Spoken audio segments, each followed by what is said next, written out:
Eu sou Carla, mas eu nasci João Carlos e vivi alguns poucos anos com essa identidade. Aos meus 8 anos, eu descobri que era uma menina num corpo masculino. E aí eu conversei com meus pais, falei com eles acerca deste assunto. Mas eles ficaram desesperados, principalmente meu pai. Foi um choque muito grande. E ele se sentia desconfortável naquela situação. Ele queria respostas, ele buscava informações acerca desse assunto. Mas eu tinha a certeza dentro de mim de que eu sou uma menina. E assim comecei a construir a minha vida. Tempos difíceis aqueles. Porque não era só a relação com os meus pais, era a relação comigo, com a sociedade que me rodeava e tenra idade. E isso eu vivi para falar para vocês entre os meus 8 e os meus 11 anos. Tudo funcionava dessa forma. Na escola, eu conversava com os meus colegas, com os meus amigos acerca desse assunto. Eu deixava bem claro que a minha identidade era feminina, porque eu sou uma alma feminina em um corpo masculino. E assim eu segui.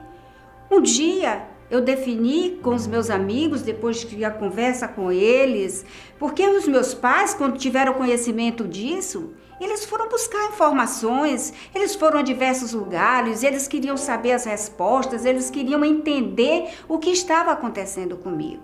Saímos de férias e quando voltamos, eu assumi perante a minha classe, os meus professores, os meus amigos, os meus colegas, a minha identidade. Eu sou uma menina e assim eu me sinto feliz, me sinto inteira, integrada à vida.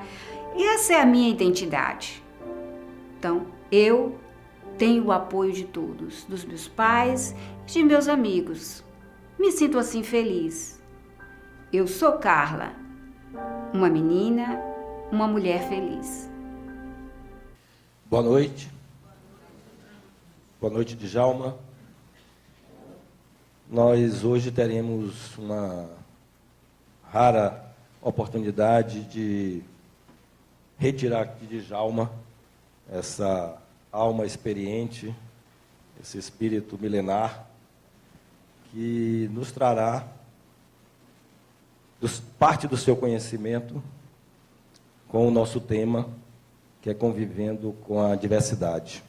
É um tema antiquíssimo e um tema extremamente contemporâneo. Um tema que domina a sociedade hoje, em todos os meios, em todas as situações. E eu vou começar explorando um pouco uma das muitas atividades de Djalma. Djalma é um multidisciplinar, e vou começar explorando mais a atividade. Eu sou Melissa, mas eu nasci Miguel. Dele. Cresci Miguel e assim vivi até... A primeira pergunta que eu lhe faço, que me é uma curiosidade, acho de muita gente, é sobre homossexualidade. Eu lhe pergunto se a homossexualidade é uma doença. Boa noite, Marcos Sintra, boa noite, amigos. Durante muito tempo, a homossexualidade foi considerada uma doença. Até que os estudos demonstraram que isso não tinha nada a ver. Na verdade, nós temos que encarar o problema de um ponto de vista bem mais alto. Não só do ponto de vista físico, não só de um ponto de vista psicológico, como se nós estivéssemos apenas vendo uma mente que se desabrochou ali. Nós temos que ver o espírito. O que nós vimos nesse vídeo foi um espírito vivendo uma situação. Na verdade, se nós observarmos do ponto de vista do espírito, teríamos que ir bem mais longe do que uma mera existência. Porque você pode observar o seguinte, que o espírito vem evoluindo na Terra, pelo menos, há 4,5 bilhões de anos.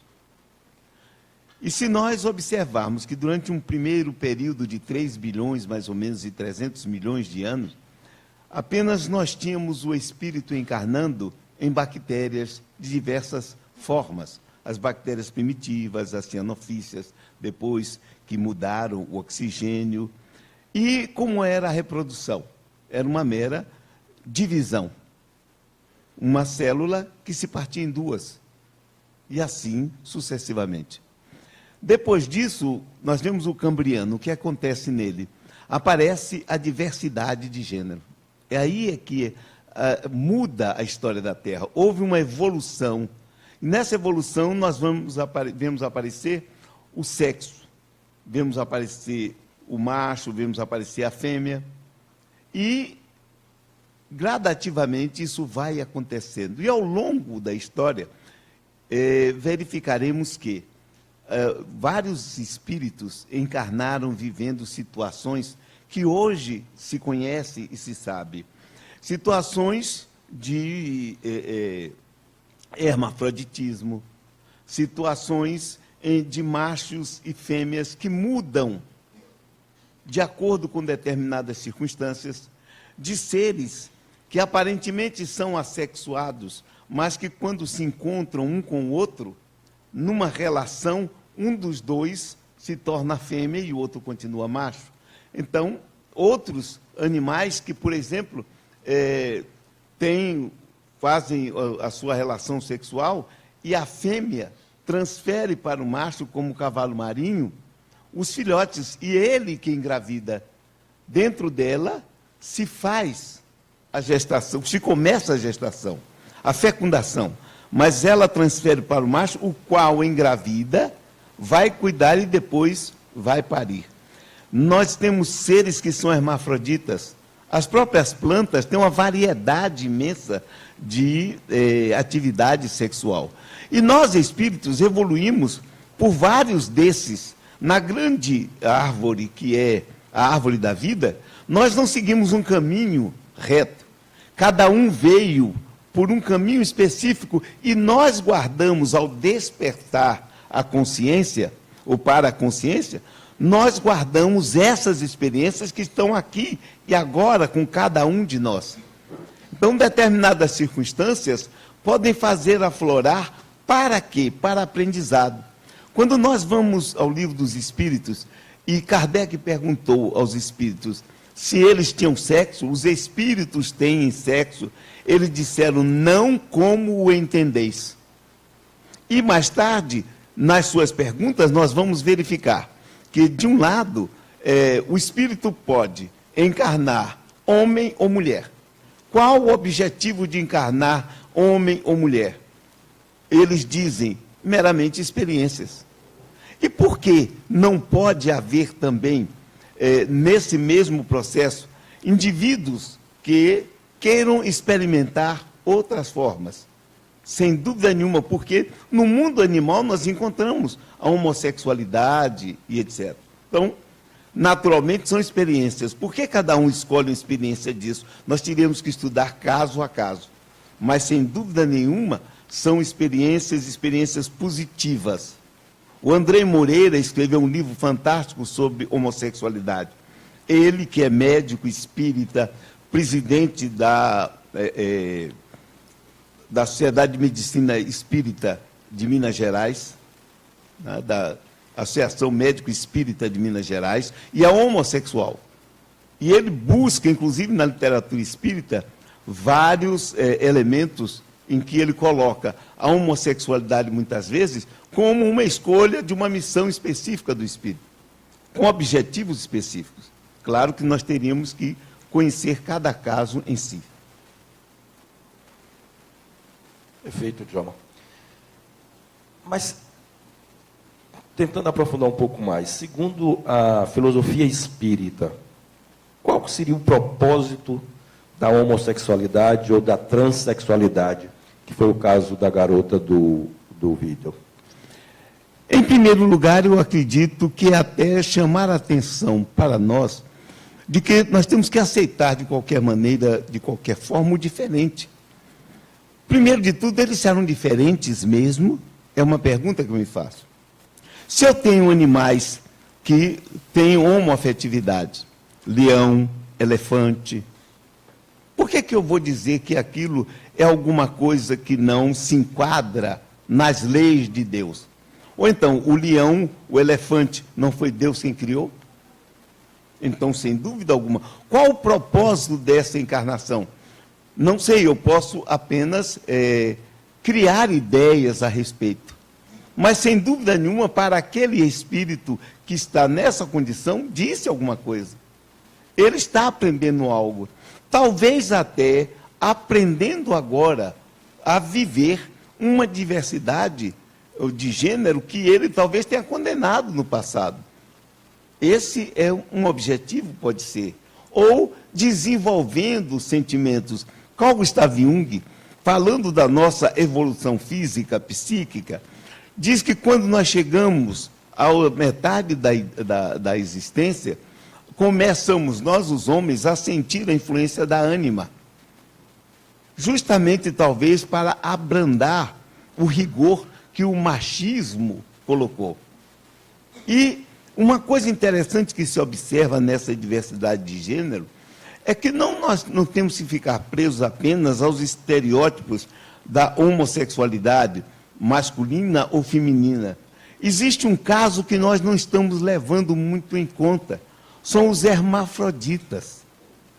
E hermafroditas funcionais. O que é que isso quer dizer? O que é que a evolução quer com isso? Se ele apresenta o hermafrodita ainda nas fases básicas da existência animal, ou durante o transcurso da existência animal. Por exemplo, existe uma espécie de macaco, de lagarto, teiu, uma espécie que só tem fêmea. Como é que só tem fêmea e a espécie continua? Simplesmente porque elas mantêm um tipo de relação, vamos chamar de homossexual, e que no praticar a relação estimula a partenogênese na companheira. Ou então, são clones que se fazem. Então, por que é que isso existe no mundo animal? E nós passamos por diversas fieiras desse tipo. Então, se existe na natureza, está em nós. E se existe em nós, sem dúvida nenhuma, tem um significado. E o espírito, quando busca uma situação assim, ele quer aprender alguma coisa, ele quer superar alguma coisa, sem dúvida nenhuma, para chegar a um ponto grande de evolução, de superioridade. Então você entende que a sexualidade, ou a heterossexualidade, ou a homossexualidade, ou a transexual, a bissexualidade, qualquer que seja a escolha, é uma escolha do espírito. É isso? Sim. Para o seu aprendizado. Sim. Mas no caso desta criança do vídeo, ela falou que tinha de 8 a 11 anos, quando ela resolveu, ela própria resolveu, e isso é uma representação de um caso verdade, ela resolveu assumir a sexualidade dela, mental, diferenciadamente da sexualidade física. De 8, 9, 10 anos, numa idade muito tenra para que uma criança tome uma decisão dessa e com a segurança que ela transmitiu? Qual a diferença, por exemplo, de uma atitude dessa de um Champollion, por exemplo, que aos 2 anos de idade aprende a ler e escrever sozinho, aos 8 anos de idade aprende e fala, escreve fluentemente o grego antigo, o latim antigo. São elementos que saem do inconsciente do espírito. Com um objetivo, observe que surge, ou, na verdade, é como se o espírito, naquele momento, despertasse para algo que ele quer fazer, para algo que ele quer realizar. Um objetivo próprio. dentro do processo de individuação dele, aquilo aparece como uma necessidade. E ele vai viver. E observe a maturidade desse espírito, que não só assume, chega logo para a família e coloca. Claro que causou um problema. E isso já serve, inclusive, como um fator educativo para os pais. Por que é que o meu filho não pode ser um homossexual? Por que é que o meu filho não pode aparentar ou apresentar um desejo sexual diferente daquele que foi entre nós, o pai e a mãe? Por que não? Se o filho pode ser um pintor, se o filho pode ser, muitas vezes, até um marginal, que seria um problema. Eu me lembro de uma senhora que uma vez me procurou no centro espírita, dizendo que queria trazer o filho para conversar comigo porque ele tinha um problema. Eu digo, que problema? Ela me disse, ele tem 16 anos, chegou para mim e disse, minha mãe, eu sou gay. E aí ela me disse, isso está me abalando muito, e eu queria que você conversasse com ele. Eu disse, em primeiro lugar, eu quero fazer algumas perguntas sobre o seu filho. Ele usa drogas? O que é que ele faz? Não, ele não usa droga, é um menino muito correto nesse ponto. Eu digo, ele anda com más companhias? Disse, não, é um menino, inclusive, que os amigos dele são todos pessoas corretas, meninos direitos. E eu digo, mas vem cá, esse menino tem algum problema que você diga de comportamento outro? Ele disse, não, ele é um menino estudioso. Eu disse, peraí, mas você me disse que esse menino tinha um problema. E eu estou vendo que quem tem problema é você. Vamos conversar sobre isso. Porque o seu filho é uma pessoa correta e você está se sentindo envergonhada. Por quê? Porque ele foi a você e disse que tem uma homossexualidade e que ele está assumindo aquilo perante você. Não, você é que tem que ir para uma terapia e tem que mudar os seus conceitos. Porque o seu filho é uma pessoa correta, é uma pessoa honesta, e é nesse ponto que você tem que se colocar. Eu tenho uma amiga, inclusive, que ela tem 3 filhos. Tem um filho que é o tipo machão, o famoso pegador, pega todo mundo. O predador. O predador.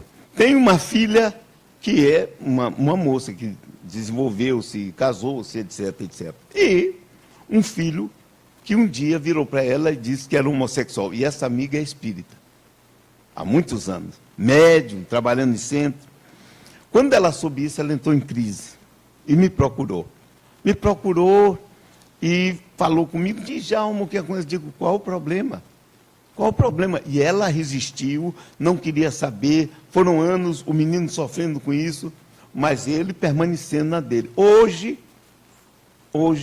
que ela já está com uma certa idade, ela me disse, Djalma, ter esse meu filho foi uma bênção em minha vida.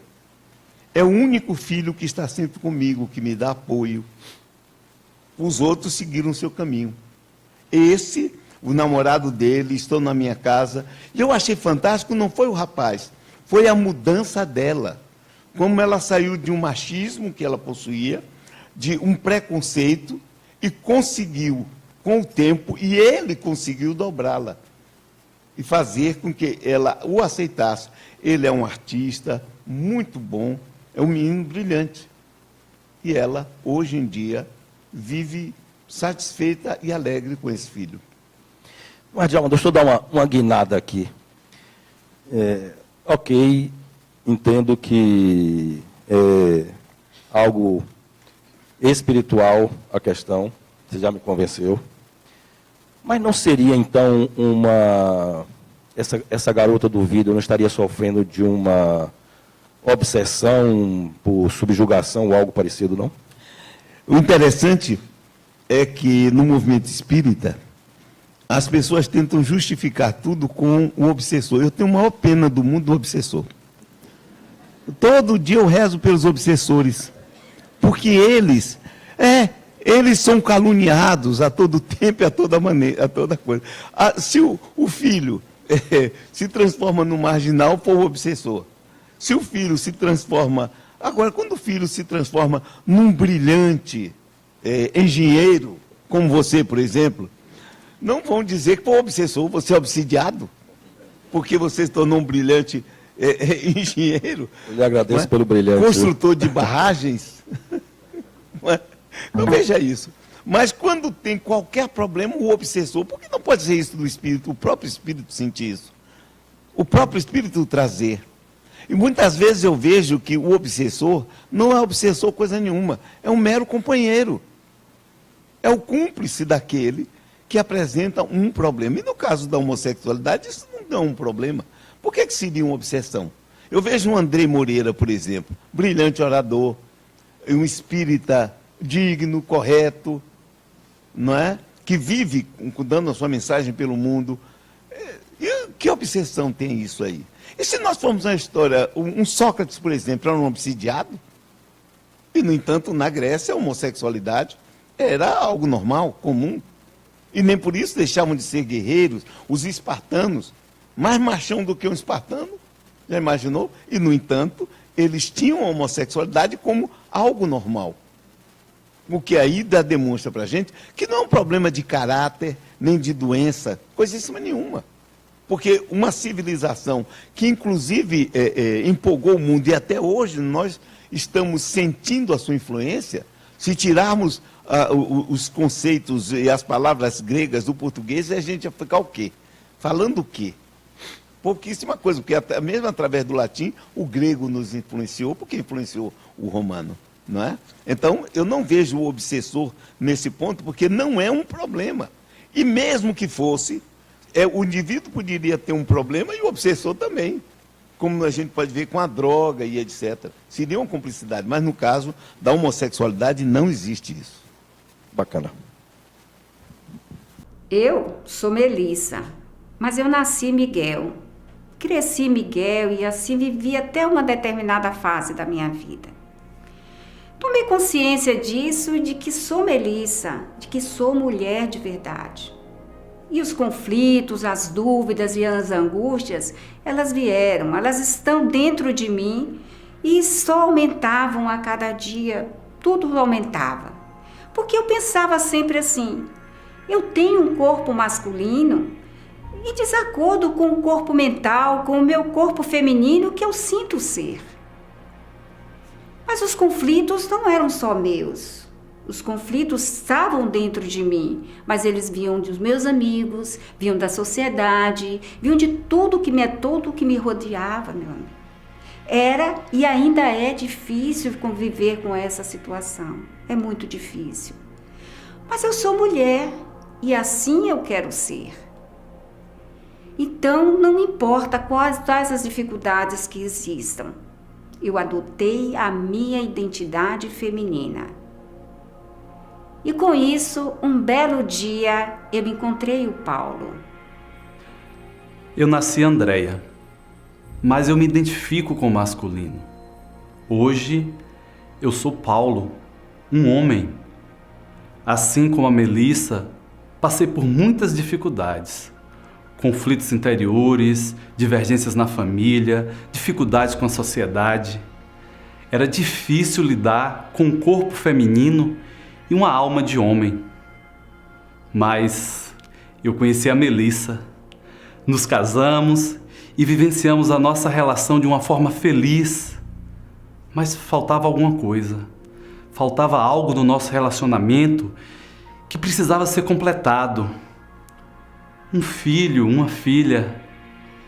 Aí conversamos, eu e Melissa, e pensamos as possibilidades, adoção ou uma gravidez. E a decisão foi tomada, uma gravidez. E aí então nós podíamos procriar naturalmente. E aí então Paulo engravidou. E curtimos essa gravidez como qualquer casal curte uma gravidez. Isso mesmo. Aí veio a gravidez, o parto, a amamentação, diferentes emoções em cada fase. Um homem grávido, os olhares, os comentários acerca do diferente eram muito intensos. As pessoas não me viam como um homem com um corpo biologicamente feminino. Veio o parto. e o nosso filho nasceu. Nos nossos momentos de transpor barreiras, quando eu amamentava, eu senti o constrangimento da sociedade em torno de mim. Mas isso a cada dia só fazia reforçar a nossa relação e o nosso amor por nosso filho. Criamos ele como qualquer casal cria o seu filho, enfrentando todas as dificuldades, suprindo a ele todas as necessidades. O amamos muito e assumimos verdadeiramente o papel de pais, o papel de um pai e um papel de uma mãe. Nosso filho agora está com 2 anos e nós nos divorciamos, né? Mas a nossa preocupação é de dar a ele uma vida tranquila, de mostrar a ele que verdadeiramente nós o amamos e que cuidaremos deles como os seus pais, que verdadeiramente somos. Nós estamos conscientes da sua educação. Mostraremos a ele, à medida que for crescendo, os diversos perfis de família, principalmente o perfil da sua família, que ele está inserido. E principalmente, mais do que tudo, nós o amamos muito. Estamos construindo a nossa felicidade e vamos ajudá-lo a construir a felicidade dele, com muito amor e nessa escolha de identidade. Porque amor Sempre. Djalma, aí já me parece um pouco demais, né, não? Vejam bem, Mas demais o quê? dois seres humanos que reencarnam em corpos diferentes da sua identidade, se casam, têm um filho, o homem, que tem identidade masculina, engravida, amamenta, isso na sociedade, isso é caso verdade também, em público, constrange as pessoas à sua volta, as pessoas ficam embasbacadas porque nunca viram um homem engravidar ou amamentar. Será que esses espíritos não vieram com o intuito de desestabilizar as normas vigentes na sociedade, não? De desestabilizar Muitos positivamente. Acho que é uma coisa interessante. E quando foi trazido isso para o nosso trabalho, eu me lembro que, algum tempo atrás, quando teve o jantar da Fundação La Harmonia, eu estava me preparando para fazer uma participação num trabalho sobre a diversidade de gênero que aconteceu nos Estados Unidos, na Broward Spiritist Society. E a Natália Mota foi quem fez uma brilhante palestra. Eu ainda quero pegar esse vídeo para trazer para cá, para nós assistirmos. E ela pediu que eu tivesse uma participação. Não é? Mas, da tarde, quando eu estava pensando no assunto, uma pessoa me contou o seguinte: a pessoa está na universidade e a professora estava assombrada, que aqui na Bahia, numa universidade, essa professora ensina. E na sala de aula que ela ensina, tem um homem que só se veste de mulher. Tem cabelos compridos, bota batom, usa vestido, tudo certo.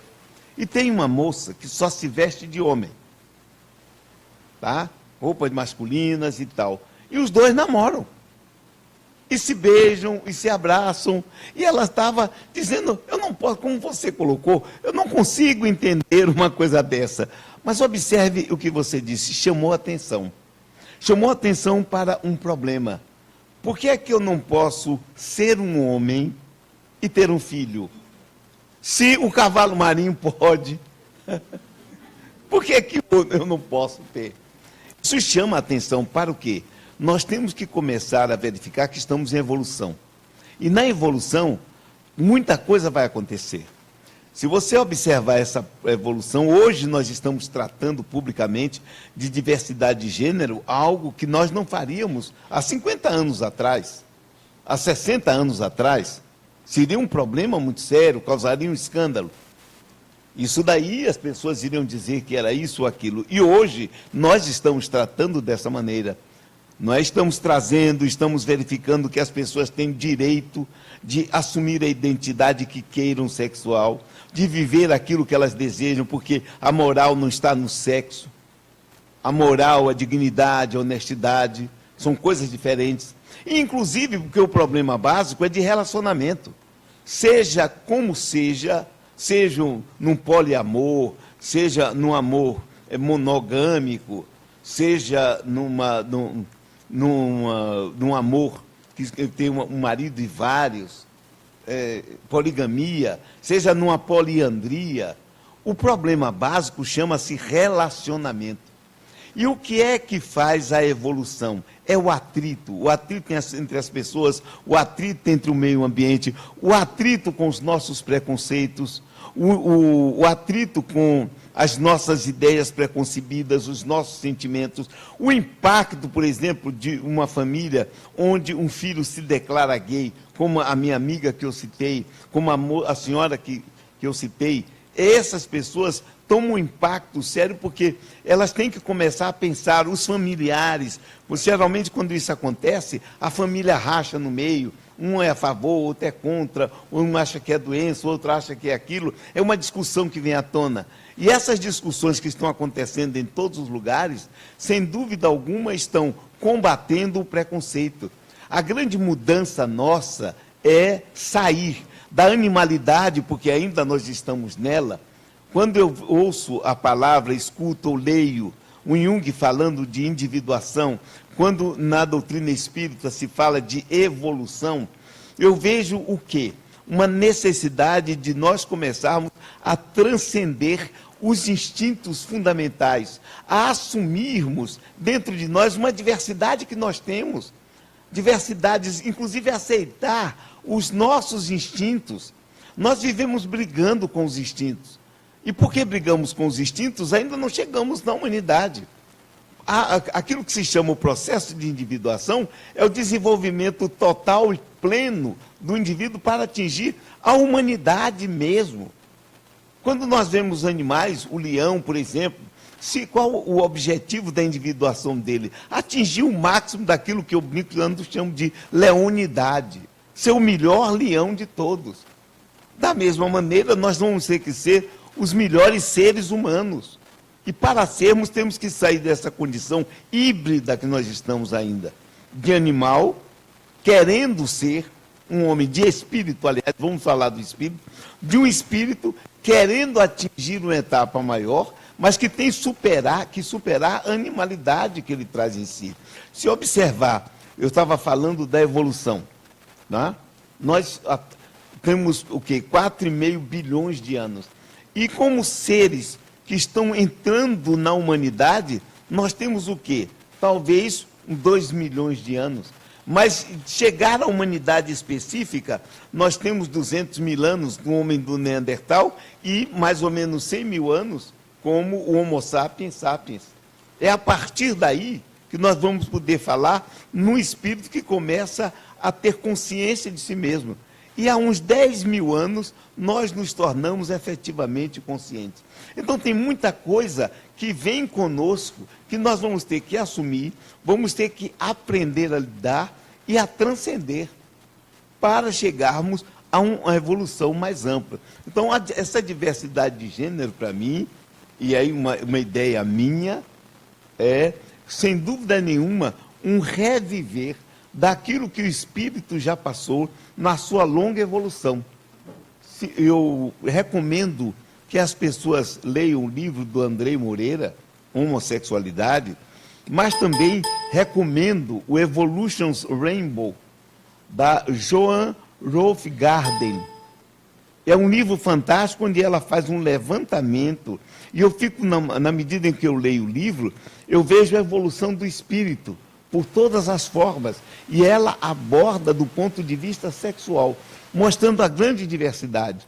A BBC apresentou, e eu vi agora de tarde, me preparando para a gente conversar, o sexo animal, onde ele mostra atividades sexuais, homossexuais, por exemplo, entre os botos, como eles entre si praticam a homossexualidade, vendo isso entre os macacos, os macacos bonobos, que fazem do sexo uma atividade social, resolvem seus problemas através do sexo.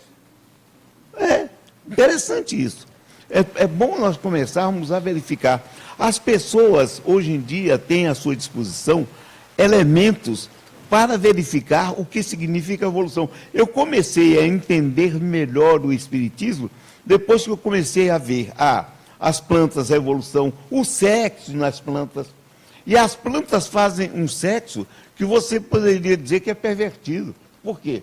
Porque você vê, elas juntam com inseto para praticar o sexo. É o inseto que faz isso. Vai lá, vai beber uma coisinha, pega um pólen, vai para o outro. Ou seja, eu digo, que negócio é esse? São espécies diferentes que estão se misturando numa atividade desse tipo.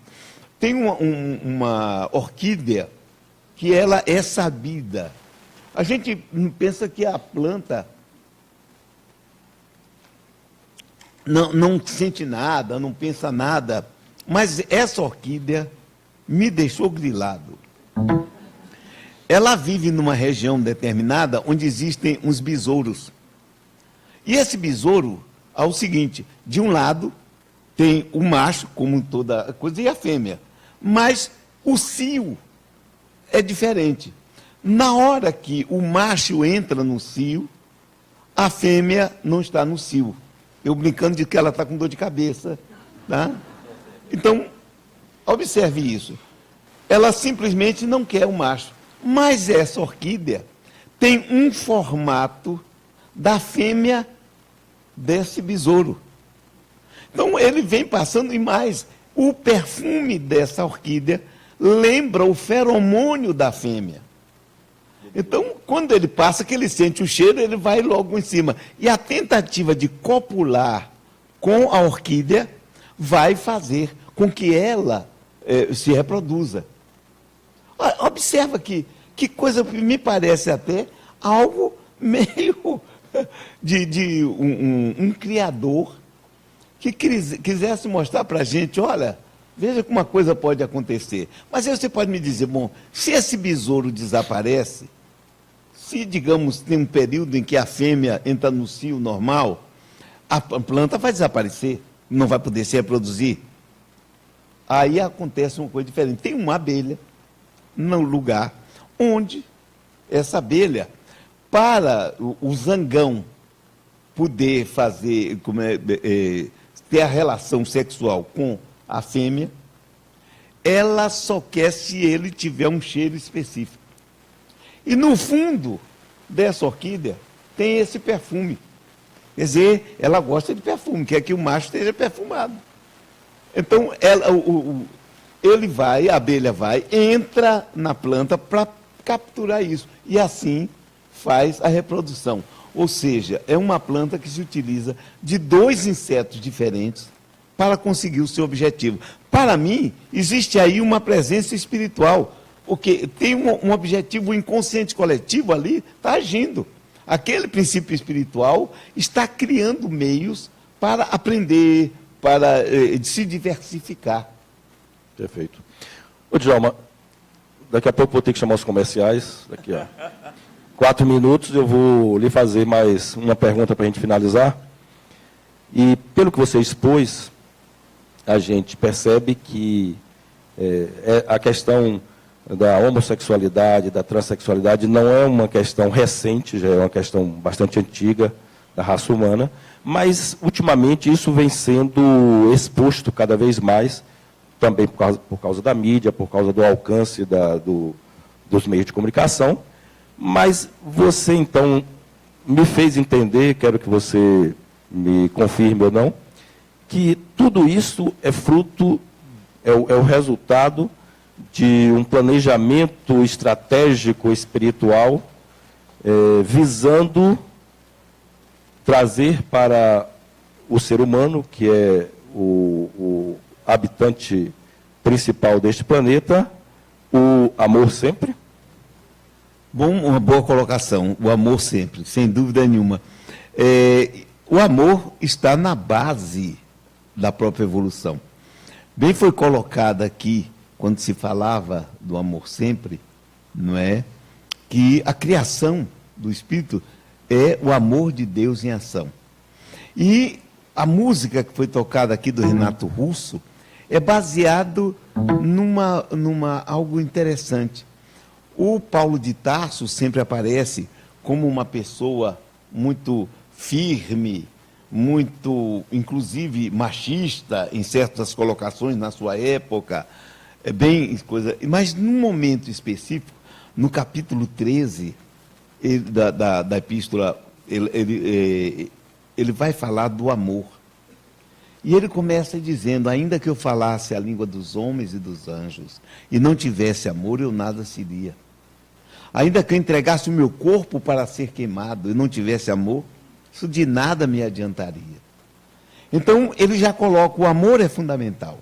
Então, em todas as relações, nós vamos ver o amor. Existem problemas de certos indivíduos, sem dúvida, que eles ficam em conflito, mas o conflito que eu não sei se nasce da própria alma deles ou se nasce no meio onde eles se desenvolvem, se nasce do nosso preconceito, da ação da sociedade.